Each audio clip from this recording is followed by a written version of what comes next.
So we have learned that President Donald Trump's lawyers have been told that he is considered a subject in the Russia investigation, but not a target and not a witness. So let's start with a witness. So a witness would be somebody who walks outside and sees two cars collide and had no role in that collision, but sees it, and investigators want to speak to him about that.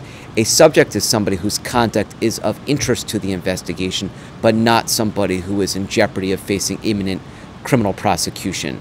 So they want to talk to him, they want to understand what he or she saw, knew, but they're basically not saying that there's somebody who they're interested in prosecuting at the moment. A target is in the worst position to be in. That is basically somebody where the Justice Department says, we have reason to think that there's criminal conduct that potentially you might have been involved in, and we're interested in moving forward in the case.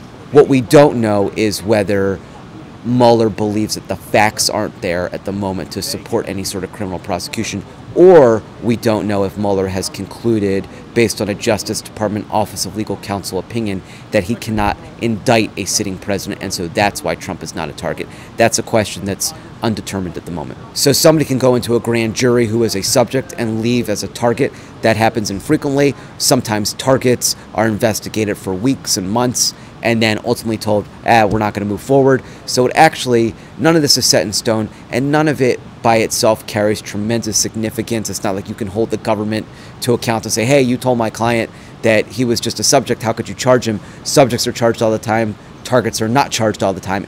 Those things happen. So it's hard to imagine a scenario in which the president, who had a presidential campaign that has been under investigation for a long time now by the special counsel, that he wouldn't be a subject. And given the actions that he's taken as president, it seems logical that if there's going to be investigation, you want to sort of understand the president's role in the matters that you're investigating. So it's hard to imagine any other scenario in which he'd be a subject. That seems logical, frankly.